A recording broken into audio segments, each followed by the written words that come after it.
Bueno, la idea hoy es mirar un poco esta ley de descongestión laboral. Recordemos que nosotros estamos aún, no podemos decir que hemos salido del tema de la pandemia que nos ha dejado el COVID-19. Nos encontramos aún en ese proceso, no sabemos cuándo logremos superar plenamente todos los temas que esta enfermedad nos ha acarreado. Entonces, como ustedes saben, nosotros tuvimos que soportar en el año 2020, en parte del 2021, unas medidas muy fuertes de aislamiento, unas medidas muy fuertes de toques de queda, de restricciones a la movilidad, y todo ello llevó a que de un momento a otro nos viéramos abocados a trabajar desde nuestras casas y frente a nuestros computadores. Y aún hoy continuamos haciéndolo en una gran medida, y creo que ello no va a cambiar tan pronto para volver a la presencialidad. Estamos volviendo lentamente a la presencialidad, pero de todas maneras la virtualidad está presente. Esto pues provocó el inicio de una nueva etapa en materia laboral, que ha sido el trabajo virtual. Entonces pues eso empezó a generar una cantidad de circunstancias muy particulares en relación con la actividad laboral de los trabajadores y de las empresas, y las dinámicas laborales cambiaron. Entonces, de alguna u otra forma, el Congreso y el gobierno pues empezaron a ver que allí se estaban generando ciertas problemáticas, y empezaron a trabajar sobre el tema de modificar la legislación laboral en torno a la nueva realidad que se nos presentaba. De todas maneras, también a la par de legislar sobre esas nuevas realidades, encontramos que también el Congreso de la República hizo unas modificaciones muy importantes el año inmediatamente anterior a todo lo que es el tema del Código Sustantivo del Trabajo. Y por último, pues, ese reconocimiento de nuevas realidades en el trabajo generó unas normas que empezaron a reglamentar el teletrabajo, el trabajo en casa y el trabajo remoto. Digamos que todo esto hace como una gran fase de antecedentes para lo que es la actual norma de descongestión laboral. Vamos a mirar un poco, muy rápidamente, las reformas laborales que se tramitaron el año pasado, que son muy importantes, y les pido que pues ustedes tengan conocimiento de ellas. Una de ellas es la reducción de la jornada laboral. Ya hemos visto que el gobierno nacional, o algunas empresas ya han acatado esta norma y han reducido la jornada laboral. ¿Cuál es la propuesta de esta ley? Es reducir paulatinamente la jornada laboral, pasándola de 8 horas a 4 horas. La otra norma que también modificó el tema laboral es la ampliación de la licencia de paternidad, creando la licencia parental compartida, la licencia parental flexible de tiempo parcial. La otra es la modificación de un par de artículos del Código Sustantivo del Trabajo, estableciendo un fuero de paternidad. Entonces, estas normas pues, entran a modificar el Código Sustantivo del Trabajo y empiezan a tener vigencia a partir de su promulgación. Ahora, frente al tema que nos ocupa, que es el tema de las nuevas modalidades de trabajo que surgen a partir de este escenario de la virtualidad, Debemos recordar como antecedente que ya el artículo 89 del Código Sustantivo del Trabajo tenía como previsión el trabajo a domicilio. Es tal vez el primer antecedente que tenemos de trabajo en casa, por fuera de la sede de la empresa.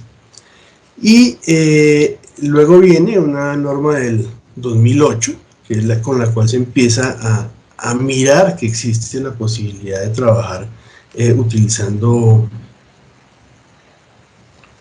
medios virtuales. Entonces tenemos la ley 1221 de 2008. Ya en pandemia, el gobierno nacional tramita una norma, que es la ley 2088, para reglamentar todo lo que tiene que ver con el trabajo en casa. Y finalmente sale otra norma, que es la ley 2121, que reglamenta el régimen de trabajo remoto. Cada una de estas normas tiene unas particularidades y unas previsiones generales de cómo se deben manejar las relaciones laborales mediadas por las tecnologías de la información y las comunicaciones. Y todo esto se engloba dentro de una nueva ley también que estableció el Internet como servicio público esencial. Todo teniendo en cuenta que pues estamos entrando a un escenario de virtualidad muy fuerte para el tema de el trabajo virtual. Digamos, dentro de los conceptos que se manejan, yo traje aquí esta tablita. Aquí hay 3 diapositivas que nos hablan de conceptos, características y particularidades de trabajo a domicilio, el teletrabajo, el trabajo en casa y el trabajo remoto. Lo traje aquí a colación simplemente para generar digamos, como un comparativo y también tener una idea de cómo se está desarrollando este tema de la virtualidad a nivel y en materia laboral. El trabajo a domicilio, pues la idea es que haya un contrato con la persona y esa persona prestará su actividad no en sede de la empresa, sino en su propio domicilio, con todas unas particularidades propias de ese ejercicio. En el teletrabajo ya tenemos una forma de organización laboral en el cual se desempeñan las actividades ya utilizando como soporte las tecnologías de la información y las comunicaciones, es decir, algunas de las formas como tenemos o hemos visto que se maneja la actividad laboral ahora mediada por las TICs. El trabajo en casa es la habilitación a servidor público, al trabajador, para desempeñar transitoriamente sus funciones y sus actividades laborales por fuera del sitio donde habitualmente realiza, sin modificar la naturaleza del contrato, es decir, está en su casa trabajando de forma virtual. Y el trabajo remoto es una nueva forma de ejecución del contrato de trabajo, donde ya pues ahí se está estableciendo que es un contrato de trabajo que se va a desarrollar habitualmente en condiciones remotas, obviamente utilizando las tecnologías de la información y todas las herramientas virtuales que tenemos actualmente, pero el contrato se ejecuta de manera remota. Obviamente tiene unas características particulares. El trabajador debe concurrir a la sede de la empresa por lo menos una vez al mes y se generan toda una serie de actividades particulares en relación con ese trabajo remoto. Ya aquí pues están las características de estos escenarios. Las dejo ahí pues a título informativo. Esta presentación ustedes la van a recibir y ahora sí vamos a revisar puntualmente, pues con todo este antecedente, revisar un poco lo que es la ley de desconexión laboral. ¿Qué pasa con el tema de la desconexión laboral? Cuando nosotros entramos a la virtualidad, nuestros escenarios laborales se desdibujaron. Antes teníamos unas jornadas que, bueno, iniciaban a las 8, salíamos a almorzar a las 12, 1, en fin, regresábamos a las 12 y nos íbamos a la casa a las 5 o 6. Pero con la virtualidad resultamos todos trabajando, y lo digo porque también viví esa experiencia, resultamos todos trabajando 24/7. Las jornadas de trabajo se dibujaron totalmente, ya no había momentos de descanso. El domingo era igual que el lunes y el lunes igual que el sábado, y todos trabajando incesantemente. Nadie hacía distinciones de horarios para llamadas, para comunicaciones, para reuniones. Entonces esto generó una serie de inconvenientes, obviamente de orden personal y también pues de orden laboral. Algunas empresas pues lograron autorregularse, otras no lo lograron hacer, y de todas maneras pues esa preocupación surge y se tramita esta norma que regula el tema de la desconexión laboral. Entonces, ¿cuál es el objeto de la norma? Es promover, es crear, es regular todo lo que tiene que ver con la desconexión laboral. Y la aplicación de esta desconexión laboral está dada para las relaciones privadas como las públicas. Y la idea y el objetivo primordial de esta norma básicamente es garantizar que el trabajador pueda tener un goce efectivo de su tiempo libre, un goce efectivo de su tiempo de descanso, que pueda acceder a sus licencias o permisos que se le entreguen de forma tal que pueda disfrutarlas, pueda disfrutar de sus vacaciones, y todo esto buscando que haya un equilibrio entre la vida personal, la vida familiar y la vida laboral. Porque como les mencionaba hace un momento, en pandemia se desdibujó totalmente el horario de trabajo, y todo se juntó, la casa con la vida familiar, el trabajo y demás. Entonces, este es el objeto primordial de esta norma. La definición que trae la ley, voy a leerla, dice: derecho que tienen todos los trabajadores y servidores públicos a no tener contacto por cualquier medio o herramienta, bien sea tecnológica o no, para cuestiones relacionadas con su ámbito o actividad laboral, en horarios por fuera de la jornada ordinaria o jornada máxima legal de trabajo o convenida, ni en sus vacaciones o descansos. No formulará órdenes ni requerimientos al trabajador por fuera de la jornada laboral del empleador. ¿Qué es lo primero que se destaca de esta definición? Es que se genera la desconexión laboral, se convierte en un derecho. Es un derecho, un nuevo derecho de orden laboral que tienen todos los trabajadores, tanto privados como públicos, como lo mencionaba hace un rato, de ¿cuál es ese derecho? A no ser contactados por cualquier medio tecnológico o no. Entonces, ¿cuál es la idea de no ser contactados?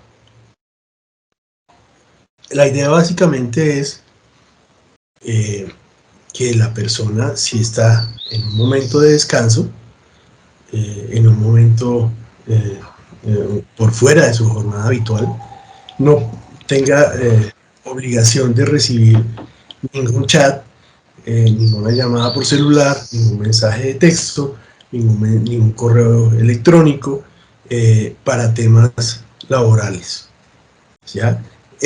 Y pues tendrá también la prerrogativa, porque eso es un derecho ya consolidado, de que no deba, en ese momento en que recibe ese contacto, primero no tenga la obligación de contestarlo inmediatamente, sino lo podrá contestar posteriormente, cuando ya esté dentro del término de jornada laboral. Allí pues obviamente no se deberán recibir ni órdenes ni requerimientos por parte del empleador. Es un respeto que se busca al derecho al descanso del trabajador.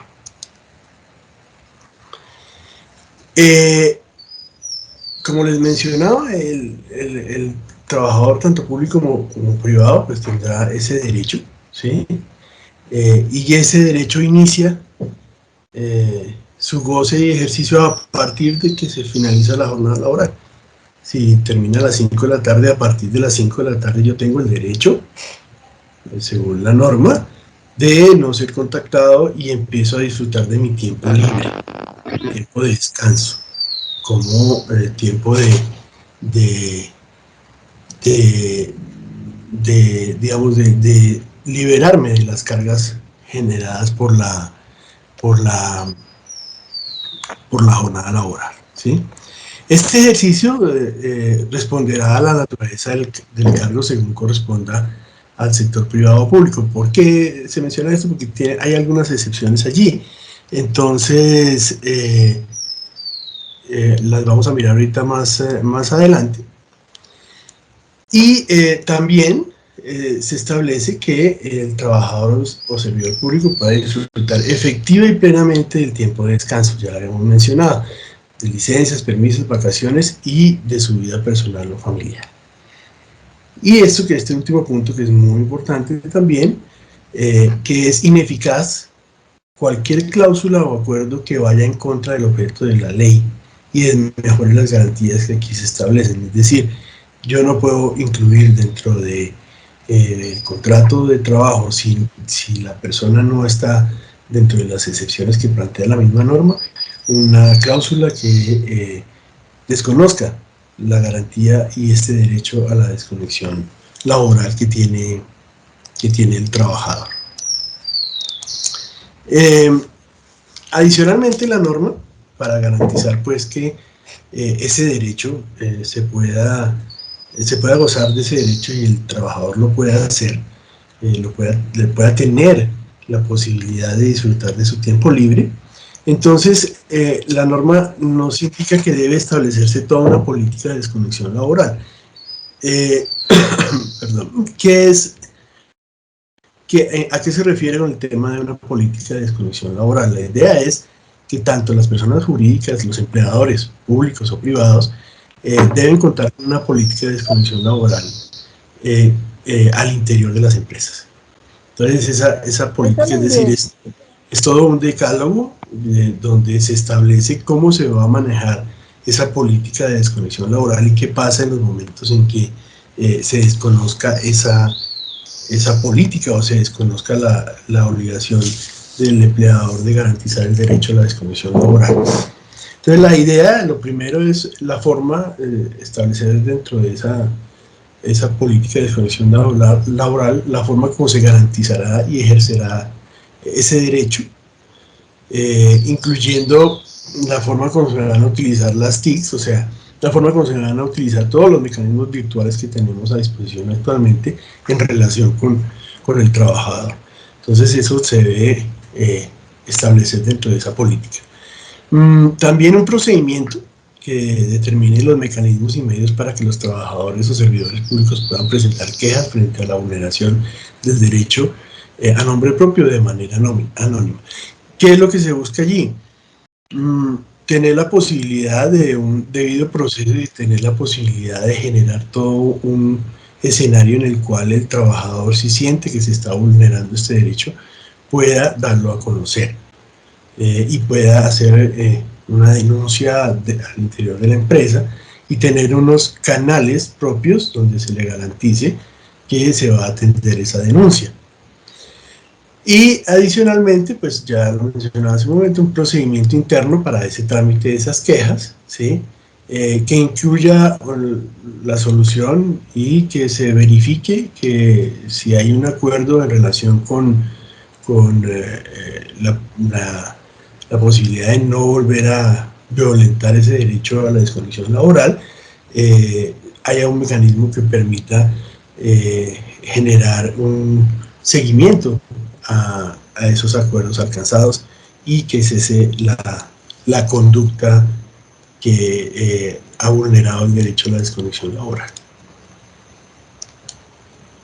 Enseguida tenemos el tema de las excepciones. O sea, como normalmente pues toda regla tiene su excepción. La primera de ellas tiene que ver con situaciones de fuerza mayor o de caso fortuito, en los cuales se requiera cumplir deberes extra de colaboración con la empresa o institución cuando sean necesarios para la continuidad del servicio o para solucionar situaciones difíciles o de urgencia en la operación de la empresa o la institución, siempre que se justifique la inexistencia de otra alternativa viable. Esto simplemente es pues cuando se sucede algún evento de fuerza mayor, algún evento, entre comillas, catastrófico en la empresa que necesite de la colaboración de todos sus trabajadores por un tiempo, mientras cesa la circunstancia y mientras se supera el impasse, pues se podrá de alguna manera utilizar en tiempos distintos a la jornada laboral las herramientas de comunicación virtual, siempre y cuando dice la norma que se justifique la inexistencia de otra alternativa viable. Esto, pero simplemente en el momento en que se suceda un evento excepcional. La otra excepción tiene que ver con los trabajadores que desempeñen cargos de dirección, confianza y manejo. Aquellos trabajadores que tienen esa calidad dentro de la empresa, pues están cobijados por una excepción, es decir, ellos sí van a poder ser contactados durante tiempos distintos a los de la jornada laboral para temas laborales. Y ello es así porque pues son empleados que generan una dirección dentro de la empresa, que tienen unas responsabilidades grandes dentro de la empresa y que pues no pueden digamos ausentarse de sus labores permanentemente. Seguramente esto va a tener alguna reglamentación, pues porque pues tampoco un trabajador puede, así sea sin manejo, estar atado a la empresa indefinidamente. Seguramente en tiempos de vacaciones se va a llegar a algún acuerdo para que ese trabajador pueda disfrutar de su tiempo de descanso. Y aquellos que por la naturaleza de la actividad o función que desempeñan deban tener una disponibilidad permanente, entre ellos la fuerza pública y organismos de socorro. Pues eso es muy claro que, digamos, en un centro de salud, en un hospital, por ejemplo, la naturaleza de la actividad de un médico, por ejemplo, debe tener una disponibilidad casi que permanente frente a las contingencias que presenta el hecho de hacer parte de una institución prestadora de servicios de salud.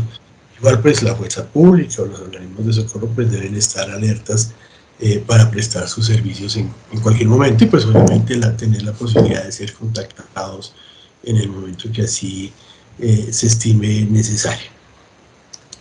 Ya finalmente pues estamos abordando un poco el tema de como todas las normas traen unas previsiones en el tema de inspección y vigilancia. La idea es que para los trabajadores privados tienen la posibilidad de, si encuentran que se ha vulnerado su derecho a la desconexión, podrán según el caso, ir a presentar su queja al inspector del trabajo y si son trabajadores públicos podrán hacerlo frente a la Procuraduría General de la Nación. La idea es que pues se haga una denuncia de los hechos, así como se anexe una prueba sumaria de lo que está sucediendo. Pues me imagino se anexarán las copias de los WhatsApps o de los correos que se hayan emitido en tiempo no laboral, en fin. Y la idea es que se combine al empleador para que ponga en marcha los procedimientos que están referidos en el artículo 5, que es la política de desconexión laboral. O sea, es necesario contar con esa política de desconexión laboral y porque si llegara a suceder alguna circunstancia en la cual el trabajador denuncie, pues debe empezar a aplicar esa política de desconexión laboral que la debe tener previamente establecida. Finalmente, tenemos las sanciones. Dice la norma que la inobservancia de ese derecho a la desconexión laboral podrá constituir una conducta de acoso laboral en los términos de la ley 1010 de 2006, el artículo 10, pero obviamente esa característica de ser una conducta de acoso laboral debe tener, entre otras cosas, tener la posibilidad de ser persistente y demostrable para poder generar las sanciones que trae la ley de acoso laboral. Esto era lo que tenía para contarles de esta ley de desconexión laboral. Si tienen alguna inquietud, pues aquí estoy pendiente de lo que considere. Muchísimas gracias. Muchas gracias, doctor Leonardo, por esta charla, esperando que todas las inquietudes sobre la norma pues hayan quedado resueltas. En este momento tengo en el chat una pregunta que dice, ¿estas quejas las tramita el Comité de Convivencia en primera instancia? Pues la norma no señala que se deba incluir allí al tema del Comité de Convivencia y adicionalmente pues está, como lo veíamos, está generando un escenario independiente con la creación de una política al interior de la empresa de desconexión laboral con todo un trámite. Entonces yo diría que esto se tramitaría de forma independiente al tema del comité de convivencia. Diana Castillo, adelante, por favor. Porque saludo, tengo una inquietud. ¿Las empresas tienen algún tiempo establecido para fijar la política? De momento la norma no lo trae. Seguramente de pronto vamos a tener un decreto reglamentario, pero la norma no dice que se tenga un tiempo prudencial, pero hay que ver la realidad de las cosas, ¿no? O sea, nosotros estamos con el tema de la virtualidad hace ya bastante rato, y eso es una cuestión que se da casi que inadvertidamente en la actualidad. O sea, nosotros nos comunicamos, nosotros pensamos, ahí hablemos con tal persona, necesito tal cosa, y uno va una vez manipulando, por decir alguna cosa, el WhatsApp, y va enviando un mensaje, y cuando se da cuenta, pues lo envió a las 10 de la noche y pensando en que, oiga, se lo escribo ahorita y él lo ve más bien mañana en la mañana, y resulta que él sí lo vio a las 10 de la noche y eso puede generar pues unos inconvenientes. Yo pensaría y yo recomendaría que pues esto hay que hacerlo rápidamente para que se eviten esos inconvenientes. Seguramente el gobierno reglamentará esta norma. Esta norma acaba de salir, entonces adicionalmente acaba de salir con otras 87 leyes más que fueron aprobadas, pero seguramente va a tener que tener alguna reglamentación. Ok, dice la Dirección de Recursos Humanos. Buenos días. Sobre el empleado de manejo y confianza, ¿quiere decir que debe estar disponible en su celular las 24 horas del día? ¿También en sus vacaciones debe estar disponible? Yo señalaba, digamos, ese empleado de confianza y manejo, pues durante el tema de trabajo ordinario, pues debe estar disponible. Sin embargo, yo creería que en tema ya para las vacaciones, sí debe tener la posibilidad de obviamente de ser reemplazado por alguien y de poder sustraerse de la posibilidad de tener que estar atado al ejercicio del trabajo, porque también ahí hay que tener en cuenta que pues el trabajador, así sea de confianza o manejo, tiene que tener un derecho y se le reconoce obviamente un derecho al descanso. Entonces ahí tendría que generarse una alternativa que no sería violatoria de la norma, básicamente porque hay un derecho que también se reconoce, que es el derecho al descanso. Se debe generar una alternativa para esos trabajadores de confianza y manejo. Dice Mónica Guacaneme, ¿qué pasa en el caso que la persona sea de planta de producción y por su labor no puede hacer teletrabajo? ¿El pago de su salario debe ser igual? Sí, digamos que el hecho de hacer teletrabajo o hacer trabajo presencial no varía el valor que se le paga al trabajador por el salario. Es decir, no hay una diferencia a menos que se pacte algo al respecto. Pero si es un trabajador de planta, pues es un trabajador y que no esté dentro de las excepciones que plantea la norma, pues deberá tener ese derecho a la desconexión, ¿sí? Salvo pues que, no sé, tenga que su actividad sea de vital importancia para la compañía y tenga que convertirse en digamos, un trabajador con otras características diferentes de un trabajador de planta. Pero si es un trabajador de planta normal, en el sentido de que es el operario normal, él tiene derecho a su desconexión laboral en tiempos diferentes a la jornada laboral ordinaria. Ella misma dice, si va a la EPS y no tiene certificado de aislamiento, ¿cómo se maneja para el pago para ese funcionario? No entendí, certificado de aislamiento de... O sea, la pregunta va enfocada a qué pasa cuando el trabajador resulta contagiado con COVID. Esa es la pregunta. No sé si me la pudieras repetir. Claro, Doc, dice, si va a la EPS y no tiene certificado de aislamiento, ¿cómo se maneja el pago para ese funcionario? Pues en este momento el tema digamos, de las personas que están contagiadas, pues se está manejando la idea de que si se tiene algunos síntomas se quede en la casa y se avise, ¿no? Porque ya, digamos, no están haciendo las pruebas para determinar si está contagiado o no. Si va a la EPS, pues allí le deben dar un diagnóstico seguramente de unos síntomas que tienen que ver con el contagio. Pero allí el médico es quien va a generar una posibilidad de una incapacidad o no.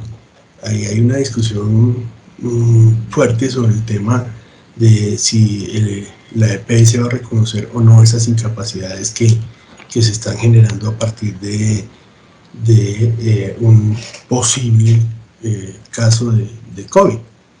Digamos que eso está pues ahí en una pequeña discusión, bueno, no pequeña, sino bastante grande. De eso se hizo algún webinar también aquí en la federación para adelantar un poco y tratar de presentarle algunas alternativas al gobierno sobre la posibilidad de reconocer o no esas incapacidades que se dan por el tema de COVID. Sí, ok. Diana Castillo tiene la mano levantada. Sigue, Diana, por favor. Otra pregunta, doctor. ¿Este derecho va en doble vía? O sea, ¿también le aplica del trabajador hacia el empleador, que no pueda mandar mensajes, correos a diferentes horas cuando la empresa está en cese de actividades? Pues fíjate, es una excelente pregunta, pero según cómo está redactada la norma, no va en doble vía, va en un solo sentido. Es decir, de proteger al trabajador y de garantizarle al trabajador un derecho a la desconexión laboral. Gracias. ¿Alguien más que tenga alguna duda?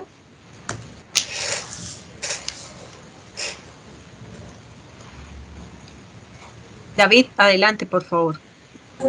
Muy buenos días. Quisiera preguntar si en referencia a la ley de desconexión laboral y frente a la excepción frente a trabajadores de confianza y manejo, ¿hay algún límite respecto al contacto que debe tener pues el empleador con este tipo de trabajadores? Porque pues entonces dejaría abierto, como la pregunta que hacían hace poco, un contacto, digamos, entiendo que digamos no va a afectar la cuestión personal, pero ¿hay algún límite respecto al tipo de contacto que van a tener con estos trabajadores? Pues la norma no lo dice. La norma dice, los coloca dentro del el escenario de la excepción. Pero yo personalmente, pues obviamente pienso, y yo sé que el enfoque de la pregunta anterior y de esta va encaminada a eso mismo, y es que de todas maneras no se pierden los derechos por ser un trabajador de confianza, de dirección, confianza y manejo.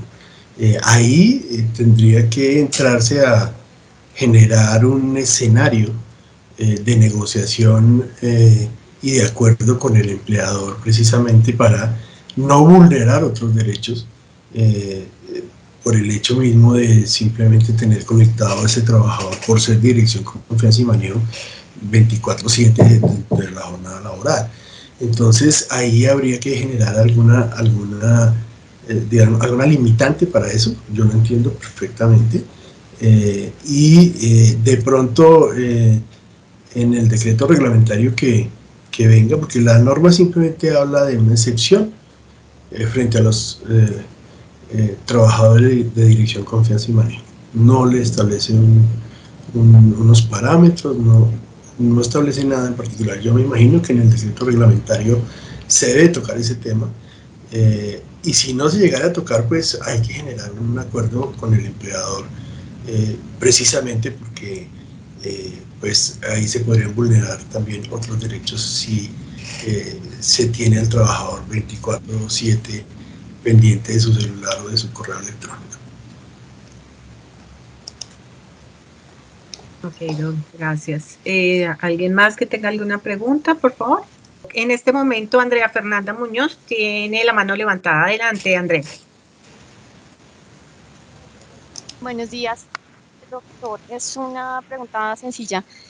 ¿La empresa puede llegar a tomar alguna, digamos, alguna medida con el personal, pues que fuera de su horario de pronto no atienda una llamada, un comunicado, amparándose en lo que dice la norma del caso fortuito, que es por netamente temas de la operación, pues que queda como muy abierto y esa sería como la excepción absolutamente a todo? ¿La empresa puede llegar a tomar alguna medida, alguna represalia? Pues inicialmente la empresa es decir, el empleador no puede tomar represalias si el trabajador no contesta los correos o los chats después en su tiempo de descanso. Es, digamos, como la norma general.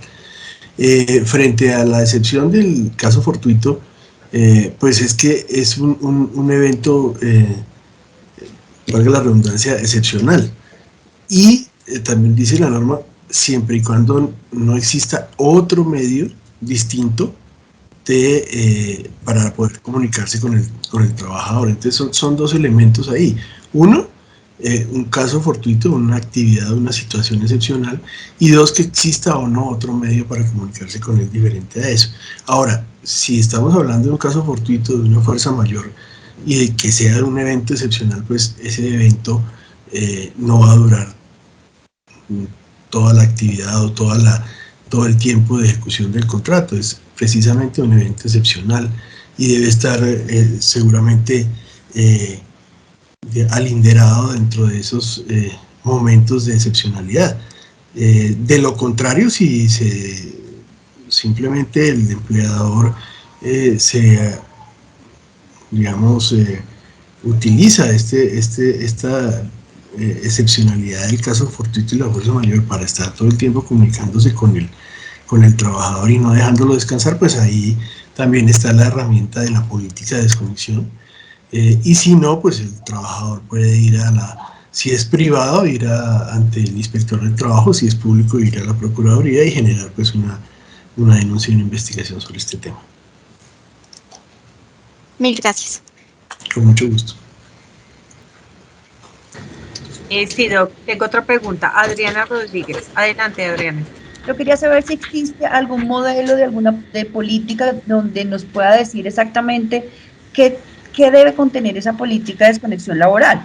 Sobre todo porque como tenemos empleados de diferentes en diferentes posiciones, en casa, realmente trabajando en empresa, en la planta. Entonces yo quisiera saber como que si hay algún formato o alguna cosa de lo que debe contener la política.